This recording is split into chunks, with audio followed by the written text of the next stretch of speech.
মাহফিলে আমাদেরকে সহযোগিতা করেন, সেটাই দেখতে পাই। এর বাইরে যখন আমরা কোনো কাজ করি, মাহফিল আপনাদের জন্য প্রয়োজন। আরো অনেক কাজ আছে যা ইসলাম অপরিহার্য করেছে। ইসলামে আরো অনেক ফরজ বিধান আছে, সেই কাজগুলো যখন আমরা করি আপনাদের সহযোগিতা পাই না। 15টা মিনিটের জন্য হাতে পায়ে দড়ি, একটু আর কাউকে দাঁড় করাতে হবে না, কোনো আওয়াজ হবে না, স্বেচ্ছাসেবক। 15 মিনিটের জন্য একেবারে ঠান্ডা মাথায় আমার কথাটা বুঝবার চেষ্টা করেন। আপনাদের এবং আমাদের মধ্যে, ওলামায়ে কেরাম এবং সাধারণ মানুষের মধ্যে একটা সমঝোতা হওয়া চাই,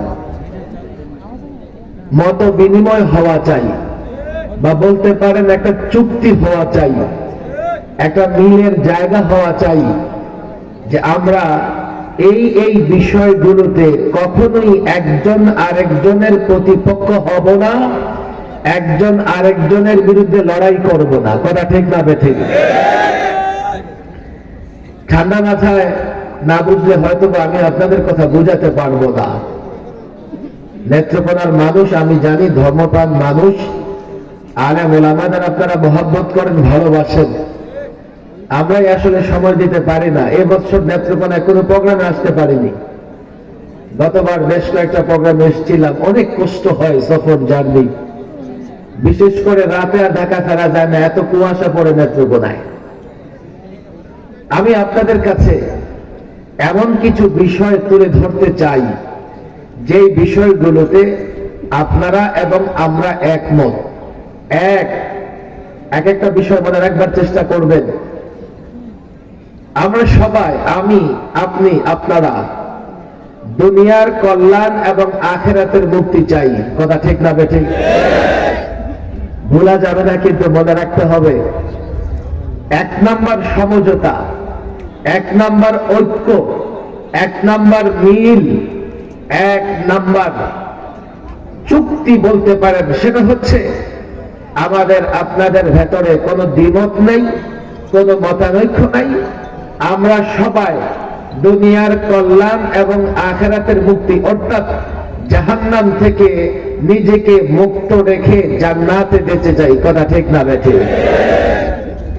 2, আমরা দুনিয়ার কল্যাণ এবং আখিরাতের মুক্তি চাই, কিন্তু প্রশ্ন হচ্ছে সেটা কোন পথে আসবে। 2 নম্বর সমঝোতা বুঝবার চেষ্টা করবেন। 2 নম্বর সমঝোতা হচ্ছে, আমরা মুসলমান প্রায় সবাই মনে করি যে দুনিয়ার কল্যাণ, আখিরাতের সফলতা, আখিরাতের মুক্তি আসবে ইসলামের পথে। কথা ঠিক না বেঠিক? কয়টা হয়েছে? 1 নাম্বার, আমরা আপনারা একমত, দুনিয়ার কল্যাণ এবং আখিরাতের আমরা মুক্তি চাই। কথা ঠিক না বেঠিক? 2, এই দুনিয়ার কল্যাণ আর আখিরাতের মুক্তি আসবে কোন পথে? ডেমোক্রেসি, গণতন্ত্রের পথে, সেকুলারিজমের পথে, সোশ্যালিজমের পথে, ন্যাশনালিজমের পথে, বহুত্ববাদের পথে, না ইসলামের পথে? বুঝে শুনে একমত হবেন, কিন্তু বুঝে শুনে একমত হবেন। 3, লাস্ট সমঝোতা, ওলামায়ে কেরাম বাধ্য, তারা ইসলামের পক্ষে কথা বলবে, আমর বিল মারুফ নাহি আনিল মুনকার করবে, অর্থাৎ লোকদেরকে সৎ পথে আহ্বান করবে আর অসৎ পথ থেকে লোকদেরকে বারণ করবে। এ কাজ করতে ওলামায়ে কেরাম বাধ্য করেছেন কে? কোরআনুল কারীমের সূরাতুল মায়েদা, ওলামাদের বলি, ছাত্র জনতাকে বলি, যদি সাধারণ মানুষ আমার কথা বুঝতে না পারে, আপনাদের দায়িত্ব হচ্ছে, আপনারা যদি বুঝে থাকেন, দয়া করে মানুষের কাছে আমাদের কথাগুলো পৌঁছে দেবার চেষ্টা করবেন। আমরা কেন ভাবব? সূরাতুল মায়েদা আয়াত নাম্বার 63 মনে রাখবেন। এই আয়াতে আল্লাহ তাবারক ওয়া তাআলা আলেমদের জন্য কঠোর বার্তা দিয়েছেন। আলেমের অনেক ফজিলত আছে, আলেমের অনেক মর্যাদা আছে, কিন্তু এই আয়াতে আলেমদের জন্য একটা কঠোর বার্তা দিয়েছেন। হযরত আব্দুল্লাহ ইবনে আব্বাস বলেন, এই আয়াতে আলেমদের জন্য যে কঠোর বার্তা দিয়েছেন আল্লাহ, অন্য কোন আয়াতে এতটা কঠোর বার্তা দেন নাই। কি সেটা? কোন আলেম যদি, কোন ধর্ম গুরু, কোন পীর, ইসলামী জ্ঞানে পণ্ডিত ব্যক্তিত্ব যদি লোকদেরকে মিথ্যে কথা, দুর্নীতি, অপছন্দনীয় কাজ যা আল্লাহ পছন্দ করেন না, এমন কাজ থেকে লোকদের বিরত না রাখেন, লাউলা ইয়ানহাহুমুর রাব্বানিয়ুনা ওয়াল আহবাব আন কাউলিহিমুল ইসম ওয়া আকলিহিমুস সুহত। প্রথম কাউলিহিমুল ইসম মানে মিথ্যে কথা, কুফর মিথ্যা, শিরক মিথ্যা, বিদআত মিথ্যা, কোরআন সুন্নাহ হচ্ছে সত্য কথা, ঠিক না ঠিক? ওয়া আকলিহিমুস সুহত, ঘুষ, সুদ, দুর্নীতি করে মানুষের টাকা উপার্জন করা, আমরা যেটাকে বলি দুর্নীতি বা অবৈধ উপার্জন। আলেমদের দায়িত্ব হচ্ছে যাবতীয় মিথ্যা, অনৈতিক কাজ, দুর্নীতি থেকে লোকদের নিষেধ করা। যদি আলেম সে কাজ না করে, আলেম ওলামা ছাত্র জনতাকে বলি, এটা বড়ই নিন্দনীয় কাজ করবে, বড়ই নিন্দনীয় কাজ করবে। আলেমকে অবশ্যই এই কাজ না করলে কাঠগড়ায় দাঁড়াতে হবে, আল্লাহর কাছে জবাব দিতে হবে। তাহলে 3 নম্বর সমঝোতা হচ্ছে আমার আপনার ভেতরে। এই সাধারণ যুবক ভাইয়েরা একটু খেয়াল করে বুঝবার চেষ্টা করো, একটু খেয়াল করে বুঝবার চেষ্টা করেন। আমি আলেম, আমি যখন আপনাকে সৎ পথে ডাকি, আমি যখন আপনাকে অসৎ কাজ থেকে বারণ করি, নিষেধ করি, এই দায়িত্ব দিয়েছেন আল্লাহ। আমি বাধ্য, আলেম হয়েছি, এ কাজ করতে হবে, না হলে আল্লাহ আমাকে পাকড়াও করবেন কথা, ঠিক না বেঠিক? সমঝোতা কয়টা হয়েছে বলেন, কয়টা? এখন আমি যদি কোনো কথা বলি, ভাই আপনার সেই কথা বুঝে আসে না, কিংবা এই কথা আপনার দলের বিরুদ্ধে যাচ্ছে, কিংবা এই কথা আপনার নেতার বিরুদ্ধে যাচ্ছে, আপনি নারাজ কেন হবেন? আমি তো বাধ্য, আমি এই কথা বলবো। বাকি আমি তো আপনাকে বাধ্য করতে পারবো না যে আপনি আমার কথা মেনে নেন, আপনি আমার কথার উপর আমল করেন। আমার দায়িত্ব শুধুমাত্র আমি আপনাকে পথ দেখাতে পারি, আমি আপনাকে অসৎ কাজ থেকে নিষেধ বারণ করতে পারি। এই জন্যই নেত্রকোনার মানুষদের বলি, দেখেন মাহফিলে তো আলেমদের ডাকে জড়ো হন, কিন্তু এই মাহফিলের বাইরে আলেম যখন আপনাকে এই কথা বলে, এই মুসলমান 53 বছর ধরে তন্ত্র মন্ত্র দিয়ে রাষ্ট্র পরিচালনা করেছ, আমরা 53 বছরে এই রাষ্ট্রে কি দেখেছি? পশ্চিমা তন্ত্র মন্ত্র দিয়ে রাষ্ট্র পরিচালনা করবার কারণে একদল ক্ষমতায় থাকবার জন্য আরেক দল ক্ষমতায় যাবার জন্য যে সংঘাত হয়, যে গন্ডগোল হয়, যে দ্বন্দ্ব হয়, এই দ্বন্দ্বের কারণে এই 53 বছরে এত লাশ পড়েছে, কোন দেশের যুদ্ধেও এতটা লাশ পড়ে না। এই তন্ত্র মন্ত্র মেনে ক্ষমতা কেন্দ্রিক রাজনীতি করবার কারণে আমি পরিষ্কার বলি, এই 53 বছরে এতটা ঝগড়াঝাটি, মারামারি, হানাহানি হয়েছে, জনগণের সম্পদ এতটা বিনষ্ট হয়েছে, এত গাড়ি ভাঙচুর হয়েছে, জাপান বছরে এত গাড়িও বানায় না। 5ই আগস্টে রাষ্ট্রে একটা পরিবর্তন এসছে, কিন্তু এই পরিবর্তনের পরে সিস্টেম যদি পুরনো হয়, এই পরিবর্তনের পরেও দেশে শান্তি প্রতিষ্ঠা হবে না। আপনাদের হাতে পায়ে দড়ি, ঠান্ডা মাথায় বুঝবার চেষ্টা করেন। আমার সঙ্গে কিন্তু আপনারা একমত হয়েছেন প্রথম 2টা বিষয়ে। আমরা দুনিয়ার কল্যাণ, আখিরাতের মুক্তি চাই, এবং এটা মনে করি আমি একজন মুসলমান হিসেবে যে ইসলাম ছাড়া দুনিয়ার কল্যাণ, আখিরাতের মুক্তি হবে না। আলেম যখন সেই ইসলামের কথা বলতে বাধ্য হয়, আমরা তখন আলেমকে ব্যক্তি জীবনে কিছু কথা বললে মেনে নিলেও আমরা সামগ্রিক বিষয় নিয়ে ইসলামের দিক নির্দেশনা তুলে ধরলে এই যুবকেরা আমাদের সঙ্গ দেয় না। আমাদের তো এই কথা সবার জানা আছে, ইসলাম পূর্ণাঙ্গ জীবন ব্যবস্থা। ব্যক্তি জীবনের প্রত্যেকটা সমস্যার সমাধান ইসলামে আছে না নাই? 2, সামাজিক জীবনের সমস্যাগুলোর সমাধান ইসলামে আছে না নাই? রাষ্ট্রীয় জীবনের সমস্যাগুলোর সমাধান ইসলামে আছে না নাই? রাসূল সাল্লাল্লাহু আলাইহি ওয়াসাল্লাম মদিনায় রাষ্ট্র পরিচালনা করেছেন হযরতে আবু বকর, হযরতে ওমর, হযরতে উসমান, হযরতে আলী। তাহলে তুমি মুসলমান হিসেবে ইসলাম দিয়ে রাষ্ট্র পরিচালনা করতে তোমার সমস্যা কোথায়? বরং ইসলাম দিয়ে তো রাষ্ট্র পরিচালনা করেই না, আবার তাদের দাবি হচ্ছে কোরআনে নাকি রাজনীতি নাই। আচ্ছা, আমার প্রশ্ন হচ্ছে, যদি কোরআনে রাজনীতি না থাকে, তুমি একজন মুসলমান সেই রাজনীতি কেমনে করো? একজন মুসলমান তো কোরআনের বাইরে কোনো কিছুই করতে পারে না। বলবে হুজুর কোরআনের রাজনীতি নাই মানে নোংরা রাজনীতি নাই। আরে ভাই, নোংরা রাজনীতি তো দেশের কেউ সমর্থন করে না, তুমি নোংরা রাজনীতি কেন করো? সেটা করবার দরকার কি? আমি যখন ইসলামের রাজনীতির কথা বলি, এটা মনে করবেন না যে এটা আমার মৌলভী সাহেবের করা লাগবে। আপনারা যারা রাজনীতি করেন, রাষ্ট্র চালাতে চান, ক্ষমতা চান, আপনারাও করতে পারেন। আমি তো পরিষ্কার বলি, যদি ইসলাম মেনে রাজনীতি করেন 5 বছর নয় 50 বছর, 500 বছর ক্ষমতায় থাকতে পারবেন। ইসলাম মেনে যদি রাজনীতি করেন, রাষ্ট্র চালান, 56,000 বর্গ মাইলের বাংলাদেশ নয় গোটা পৃথিবী শাসন করতে পারবেন। বুঝবার চেষ্টা করেন, এই জায়গায় তো যত গন্ডগোল। মাহফিলে আমি যখন ডাকি আপনি আসেন, কিন্তু আমি যদি রাষ্ট্র ব্যবস্থা কোরআন দিয়ে পরিচালিত করতে চাই, তখন কিন্তু আপনারা আমার সঙ্গ দেন না।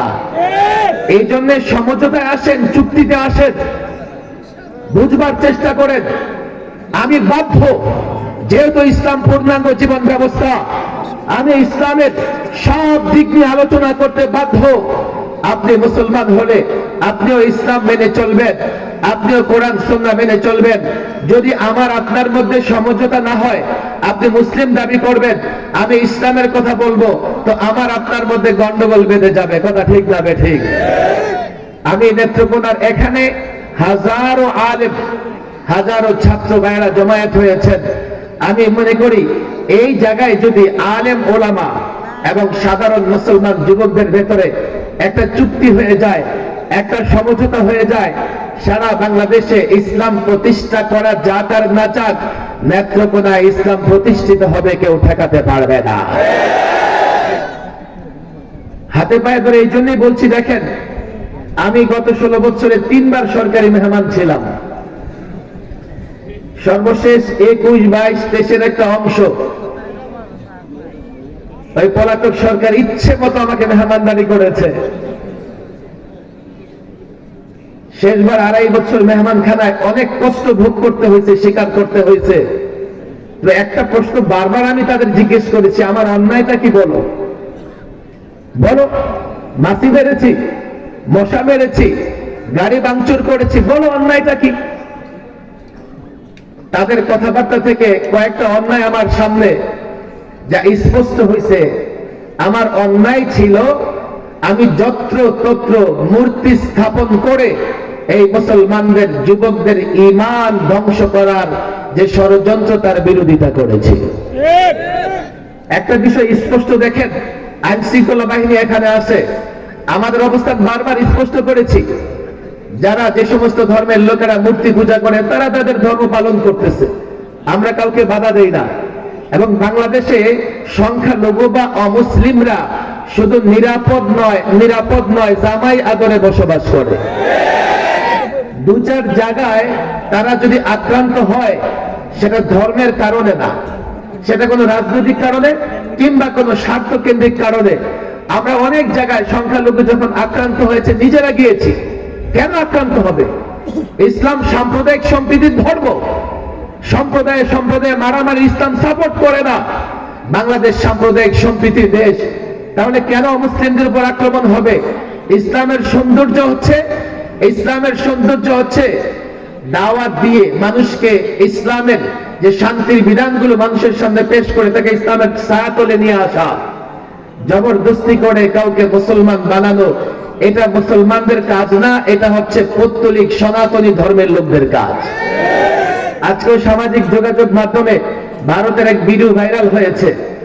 10 বছর 11 বছরের 3-4টা বাচ্চাকে জোর করা হচ্ছে, বলো জয় শ্রীরাম, বলো জয় শ্রীরাম। আবার তারাই তাদের মিডিয়াগুলো বলে যে বাংলাদেশে নাকি সংখ্যালঘু নির্যাতিত হয়। আমি তো পরিষ্কার বলি, আমি চ্যালেঞ্জ করি, গোটা মিডিয়াকে চ্যালেঞ্জ করি, 53 বছরে একটা ঘটনা দেখাও যে একজন মুসলমান অন্য কোন ধর্মের লোকদের বাধ্য করেছে আল্লাহু আকবার স্লোগান দিতে। এই 53 বছরের বাংলাদেশে একটা ঘটনা দেখাও একজন অমুসলিম তার ধর্মীয় পোশাক পরে সরকারি অফিসে যেতে বাধাপ্রাপ্ত হয়েছে, বেসরকারি অফিসে যেতে বাধাপ্রাপ্ত হয়েছে, কলেজে যেতে, স্কুলে যেতে বাধাপ্রাপ্ত হয়েছে। 53 বছরে একটা ঘটনা দেখাতে পারবে না, অথচ প্রতিবেশী দেশে হিজাব পরে একজন মুসলিম নারী কলেজে যেতে পারে নাই। আমি তো বলি 53 বছরে একটা ঘটনা দেখাও। আমরা বাংলাদেশে দেখেছি সরকারি জায়গায় মসজিদ নির্মাণ হয়েছে, মসজিদ ভেঙে ফেলা হয়েছে, মন্দির ভেঙেছে, একটা ঘটনা দেখাতে পারে না। এদেশে কোথাও সংখ্যালঘু নির্যাতিত হয় না। এগুলো উগ্রবাদী হিন্দুত্ববাদীদের ষড়যন্ত্র। তারা এগুলো বলে বাংলাদেশে আগ্রাসনের পথ খুঁজতে চায়, কথা ঠিক ভাবে ঠিক বলবেন হুজুর বাংলাদেশে ওরা কেন আগ্রাসন চালাবে? আমি তো বলি অনেক কারণ আছে, সবচাইতে বড় কারণ হচ্ছে ওরা বাংলাদেশকে ভয় পায়। আপনি বলবেন হুজুর আমাদের ভয় পাওয়ার বলতো কি আছে, রাষ্ট্র ছোট্ট, দেখেন না ওদের মিডিয়াগুলো কি বলে, তো বাংলাদেশ গলা টিপে হত্যা করে ফেলবো, বলে কি বলে না? বাংলাদেশ 1 মিনিট থাকবে না, থাকবে না। বাংলাদেশের ভয় কেন? রাষ্ট্র ছোট্ট, বাহিনী ছোট্ট, লোকজন কম, কিন্তু এই রাষ্ট্রে মোহাম্মদ বিন কাসিমের অনুসারী আছে। তোমাদের সামনে দেখো ঢাকার সোনারগাঁয়ের ঘটনা। দিল্লির একজন মুসলিম শাসক রাজা শ্যামকে পরাজিত করে সোনারগাঁয়ে ইসলামের পতাকা উড্ডীন করেছিলেন। সিলেটের ঘটনা, শাহজালাল ইয়ামানি গৌর গোবিন্দকে পরাজিত করে ইসলামের পতাকা উড্ডীন করেছিলেন। ভারতে একজন 17 বছরের যুবক যার নাম মোহাম্মদ বিন কাসিম, যারা কলেজ ইউনিভার্সিটিতে পড়াশোনা করেছেন সেখানেও মোহাম্মদ বিন কাসিমের ইতিহাস আছে। 17 বছরের একজন যুবক আরব থেকে এসে 7 সমুদ্র 13 নদী পার হয়ে রাজা দাহিরকে পরাজিত করে, একজন স্বৈর শাসক জালিমকে পরাজিত করে ভারতের বুকে ইসলামের পতাকা উড্ডীন করেছিলেন। 1500 বছর আগে আরব থেকে একজন যুবক যদি ভারতে ইসলামের পতাকা উড্ডীন করতে পারে, কসাই মুদি মনে করে আরে ওই 17 বছরের যুবক মোহাম্মদ বিন কাসিমের মতো এই বাংলাদেশে লাখো যুবক আছে, 18 বছরের লাখো যুবক আছে, 19 বছরের লাখো যুবক আছে। এই যুবক তুমি কি জানো কেন আমাদের উপর টর্চার করে? তারা তোমাদের ঘুম পাড়িয়ে রাখতে চায়, তারা তোমাদেরকে অজ্ঞান করে রাখতে চায়। আমরা যখন তোমাদের জাগ্রত করি, আমরা যখন তোমাদেরকে জাগিয়ে তুলি, তারা আরো ভয় পায়। তারা মনে করে এই আলেম উলামা, এই মুফতিয়ানে কেরাম, ইসলামিক নেতৃত্ব যদি এই যুবকদের জাগিয়ে তোলে, আল্লাহর কসম করে বলি আমরাও এই জন্যই তোমাদের জাগ্রত রাখতে চাই। তোমরা যদি জেগে থাকো, বাংলাদেশের স্বাধীনতা কেউ ছিনতাই করতে পারবে না। তোমরা যদি জেগে থাকো, ঈমানকেও নষ্ট করতে পারবে না। এই বাংলাদেশের যুবক, নেত্রকোনার যুবক, 17 বছরের যুবক, মোহাম্মদ বিন কাসিমের অনুসারী যুবক, শাহজালালের অনুসারী যুবক, আল্লাহর কসম করে বলে তোমরা যদি জাগ্রত হও, নেত্রকোনা নয়, ঢাকা নয়, দিল্লিতেও ইসলামের পতাকা উড়াতে পারবে, উড়াতে পারবে।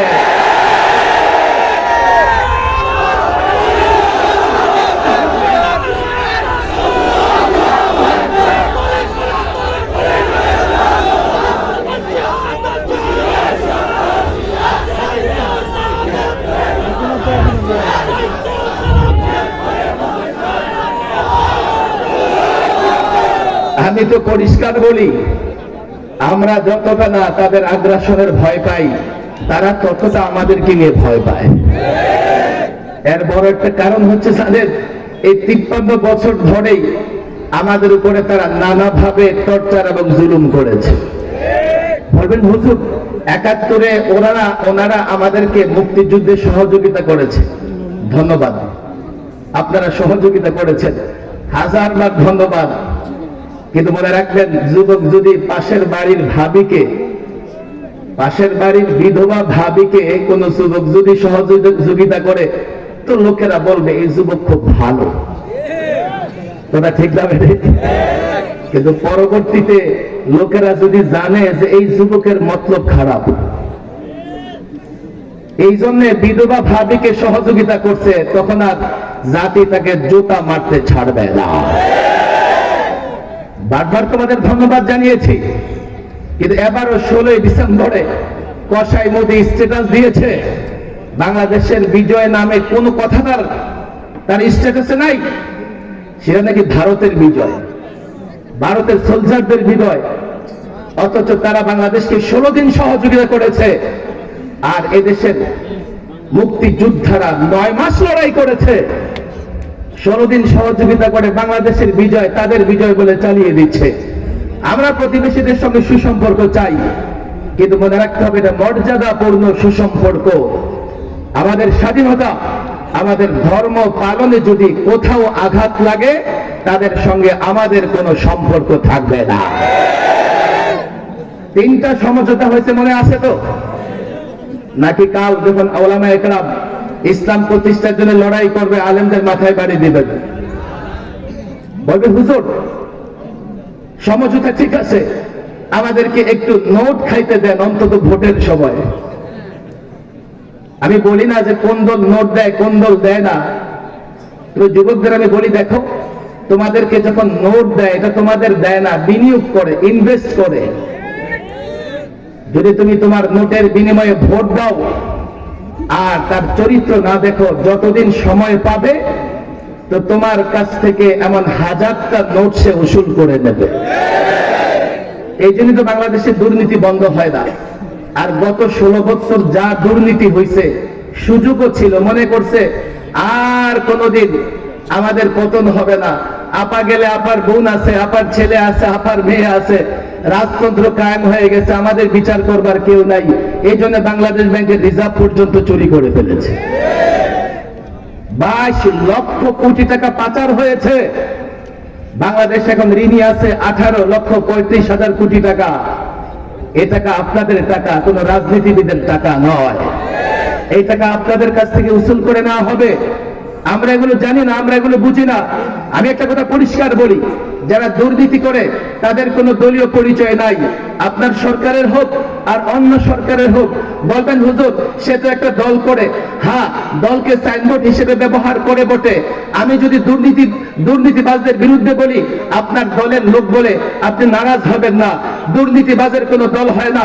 এই জন্য আমরা দেখেছি যারা শেয়ার বাজার লুট করেছে, তারা কিন্তু এই চিন্তা করে নাই যে এই শেয়ার বাজারে আমার দলের লোকেরও বিনিয়োগ আছে। যারা ব্যাংক লুট করেছে, তারা কিন্তু এই চিন্তা করে নাই এই ব্যাংকে আমার দলের লোকের অ্যাকাউন্টও আছে। যারা সিন্ডিকেট করে দ্রব্য মূল্য বাড়িয়ে ফেলে, তারা কিন্তু এই চিন্তা করে না এই দ্রব্য মূল্য বাড়ালে আমার দলের লোকেরাও বাড়তি মূল্যে কিনবে। যারা চুরি ডাকাতি করে, তারাও দল বিবেচনা করে না। এর মানে হচ্ছে কোন দুর্নীতিবাজের দলীয় পরিচয় গ্রহণযোগ্য নয়। পরিষ্কার কথা। আপনার সরকারের আমলে হয়েছে, কার সরকারের আমলে হয়েছে, আমার উপর নারাজ হবেন না।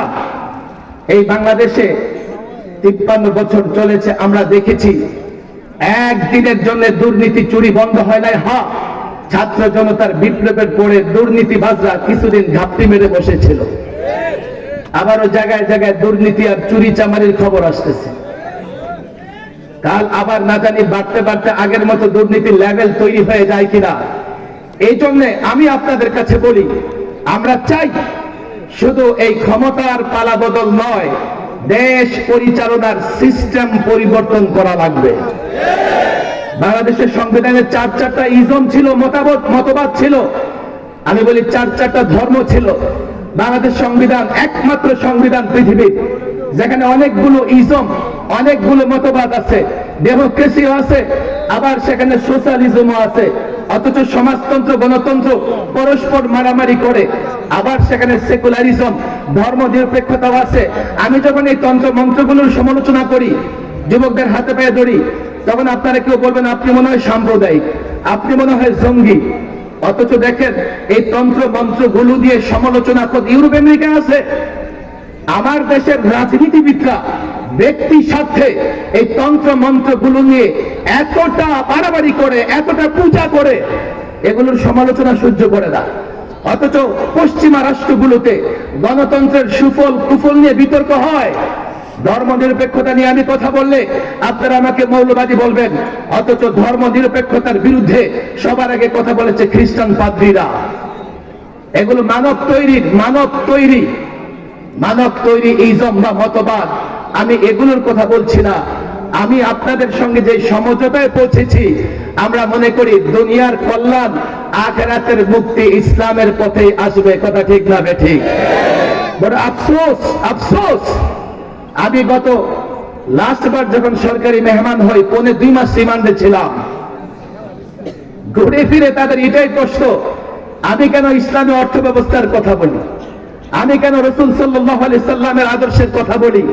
ভাইরে, তখনও বলেছি, এখনো বলছি, ভবিষ্যতেও বলবো, আমার কথা বুঝবার চেষ্টা করো। তুমি যদি জ্যাকবের সেকুলারিজম, ধর্ম নিরপেক্ষতার কথা বলতে পারো, আমি মুহাম্মদ সাল্লাল্লাহু আলাইহি সাল্লামের আদর্শের কথা কেন বলতে পারবো না? তুমি যদি অ্যারিস্টটলের ডেমোক্রেসির কথা বলতে পারো, আমি আল্লাহর বিধানের কথা কেন বলতে পারবো না? তুমি যদি ন্যাশনালিজমের কথা বলতে পারো, কার্ল মার্কস আর লেনিনের সোশ্যালিজমের কথা কেন বলতে পারো? কেন বলো? আর তুমি যদি বলতে পারো, আমি ইসলামের কথা কেন বলবো না? এই যুবক ছাত্র জনতা, মুসল্লিরা শোনো, সমঝোতা হয়েছে, আমি ইসলামের কথা বলবো, আমি বাধ্য, আমি ইসলামের কথা বলবো। আমি তোমার সঙ্গে সমঝোতা করেছে, তুমি আমার কথা শুনতে বাধ্য নও। তবে হ্যাঁ, আমাকে বাধা দেবার ক্ষমতা রাখো না। কোরআনে রাজনীতি নেই বলে, ধর্মান্ধ বলে আমাকে বাধা দিতে পারো না। আমি যেহেতু আল্লাহ প্রদত্ত দায়িত্বশীল, আল্লাহ আমাকে বাধ্য করেছেন। তবে যদি সমঝোতা রক্ষা না করো, আল্লাহর কসম আমি আমার রাস্তা থেকে এক চুল পরিমাণ হটবো না। যদি মনে করো লড়াই করবে, আল্লাহর কসম যুগ যুগ ধরে দিন প্রতিষ্ঠায় লড়াই হয়েছে, এই যুগেও লড়াই হবে। কাফের বেঈমান তাগুত কাউকে ছেড়ে কথা বলা হবে না।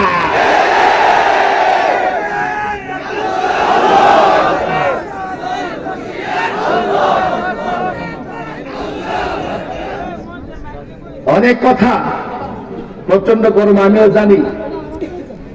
আমি লম্বা কথা বলবো না। আমারও একেবারে, আবার দেখেন সূর্য আমার চেহারার দিকে আবারও আসতেছে। সূর্য যখন আমার একেবারে চেহারার উপরে পড়ে, আমার চোখে একটু প্রবলেম হয়।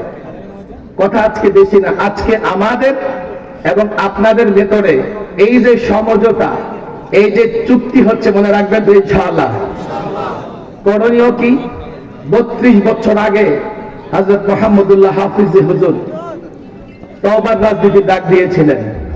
বুঝেন কেন? আমরা এই জমিনে খলিফা, আল্লাহর প্রতিনিধি। আর যে প্রতিনিধি হয়, তার কাজ হচ্ছে তাকে যে বিষয়ের প্রতিনিধিত্ব করতে বলা হবে, সেই বিষয়ে সে পালন করবে, অন্যটা পালন করতে পারবে না।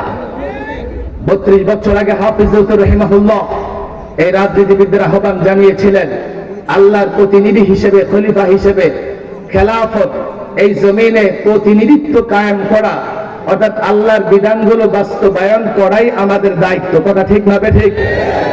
আগের শাসকরা করে নাই। হাফিজি হুজুর তওবার ডাক দিয়েছিলেন। আমি আবারও হাফিজি হুজুরের আদর্শের একজন কর্মী হিসেবে হাফিজি হুজুরের সঙ্গে দূরতম সম্পর্ক রাখবার কারণে আপনাদের কাছ থেকে ওয়াদা নেই, আজ থেকে তওবা করে আমরা কোরআন সুন্নাহ মোতাবেক ব্যক্তি, সমাজ, রাষ্ট্র জীবন পরিচালনা করব তো ইনশাআল্লাহ। হাত তুলে ওয়াদা করেন, পাক্কা ওয়াদা। ওয়াদা কার কাছে করতেছেন বলেন? আমার কথা বুঝছেন আপনারা? বুঝতে পারছেন? আমরা আজ থেকে ব্যক্তি জীবন, সমাজ জীবন, রাষ্ট্র জীবন সর্বত্র কোরআন এবং সুন্নাহ প্রতিষ্ঠা করার চেষ্টা করব তো ইনশাআল্লাহ। পারবেন একটা স্লোগান দিতে? বলেন নারে তাকবীর। স্লোগান যখন জোরে দেয় তখন হাতটা এমন হয়, মুষ্টিবদ্ধ হয় কিনা? আপনাদের কষ্ট হইতেছে? দাঁড়ান তো দেখি একটু, দাঁড়ায় হাতটাকে মজবুত করেন। আমি আমি স্লোগান দেব, আমি দিব। ওরা জয় শ্রীরামের স্লোগান দেয়, মুসলমানরা কার নামে স্লোগান দেবে?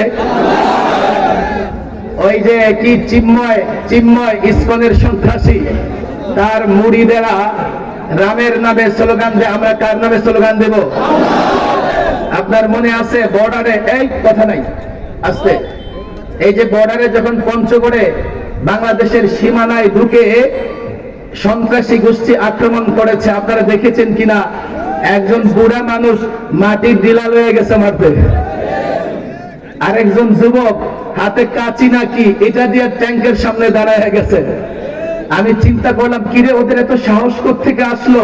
মাটির ডিলা নিয়ে দাঁড়ায় গেছে, ট্যাঙ্কের সামনে কাঁচি নিয়ে দাঁড়ায় গেছে। পরে আমি খেয়াল করে দেখলাম ওদের জবানে একটা স্লোগান আছে, আল্লাহু আকবার। মুসলমান যখন আল্লাহু আকবার বলে স্লোগান দেয়, কোন শক্তিকে পরোয়া করে না। আল্লাহু আকবার বলে স্লোগান দিয়ে মাটির ডিলা নিক্ষেপ করলে অ্যাটম বোমার চাইতেও বেশি শক্তিশালী হয়ে যায়। সেদিন থেকে আমি মনে করেছি আমাদের যুবকদের স্লোগান হবে কার নামে? হাত মুষ্টিবদ্ধ করো, হাত মুষ্টিবদ্ধ করো, বলো নারায়ে তাকবীর, আল্লাহু আকবার, নারায়ে তাকবীর, আল্লাহু আকবার, লিল্লাহি তাকবীর, আল্লাহু আকবার, লিল্লাহি তাকবীর, আল্লাহু আকবার। কোরআন সুন্নাহর আলো, কোরআন সুন্নাহর আলো, আলেম ওলামা যেখানে, আলেম ওলামা যেখানে, মাদ্রাসা মসজিদ যেখানে, মাদ্রাসা মসজিদ যেখানে, ওয়াজ মাহফিল যেখানে, থাকবো তো আলেমদের সঙ্গে, থাকবো তো ইনশাআল্লাহ। আলেমদের বিরোধিতা করবো না তো ইনশাআল্লাহ। কষ্ট হচ্ছে আপনাদের? একটা প্রশ্ন তো আছে আমার, যে ওদের মৌলভী সাহেব তো খারাপ আছে, তো ওর পিছনে যে জামু, দু একজন মৌলভী ঝামেলা করে না, দরবারি আর সরকারি হইতে পারে না। আচ্ছা, ডাক্তারদের মধ্যে ঝামেলা নাই, কাল থেকে কি করবেন? অসুস্থ হলে ডাক্তারের কাছে না গিয়ে ইঞ্জিনিয়ারের কাছে যাবেন, গিয়া বলবেন যে ইঞ্জিনিয়ার সাহেব একটু রড বালি দিয়ে আস্তর করে দেন, শরীরটা ভালো না। আবার ইঞ্জিনিয়ারের মধ্যে বাস মার্কা ইঞ্জিনিয়ার আছে না নাই? যখন বাড়ি বানাবেন, কাল থেকে আমি মুফতি সাহেবের কাছে আসবেন, যে মুফতি সাহেব আপনি খুব ভালো মানুষ, একটা বাড়ি বানায় দেন। আর মুফতি সাহেব যদি আপনারা মহব্বত করে বাড়ি বানায় দেয়, ইট বালি সিমেন্টও নষ্ট হবে, মাথাটাও ছাদ ভেঙে পড়ে মাথাটাও নষ্ট হবে। কথা ঠিক না বেঠিক? আলেমদের দুই চারজন ঝামেলা হলেই কি আলেম ছেড়ে অন্য কোথাও যাওয়া যাবে? কেউ ঝামেলা হলে বাদ দেন, কিন্তু সমস্ত আলেম কখনোই হক থেকে বিচ্যুত হবে। আর কোন নবী আসবে? আমাদের নবী শেষ নবী, কিয়ামত পর্যন্ত দ্বীনের পক্ষে কাজ করবে নায়েবে নবী, ওলামায়ে কেরাম। কথা ঠিক না বেঠিক? আমার সঙ্গে যে চুক্তি করেছেন মনে থাকবে তো ইনশাআল্লাহ? ইসলাম ছাড়া কল্যাণের আর কোন পথ, ব্যক্তি জীবন, রাষ্ট্র জীবন, সমাজ জীবন, সর্বত্র ইসলাম প্রতিষ্ঠা করবো তো ইনশাআল্লাহ। আর স্লোগান দেবো কার নামে? বলেন কার নামে? বেশি বেশি বাজারে, পথে, ঘাটে কার নামে স্লোগান দেব? যদি আল্লাহর নামে স্লোগান দিতে পারো, মাটির ঢিলা নিয়ে কাফেরের মোকাবেলায় দাঁড়াতে পারবে, কাফের তোমার মোকাবেলায় টিকতে পারবে না। দিবা তো আল্লাহর নামে স্লোগান, দিবা তো আল্লাহর নামে স্লোগান। আল্লাহ তাবারক ওয়া তাআলা এই নেত্রকোনার পূর্ব ধলার সমস্ত ওলামায়ে কেরাম, ছাত্র জনতা, মুসল্লি ভাইদেরকে দ্বীনের জন্য কবুল করে নেন। প্রচন্ড গরম, মেহমানরা আসতেছে, ইনশাআল্লাহ খুব দ্রুতই এই প্রোগ্রাম হয়তো শেষ হবে। আল্লাহ আমাদের তৌফিক দান করুন। ওয়া মা তাওফীকি ইল্লা বিল্লাহ ওয়া মা আলাইনা ইল্লাল বালাগ।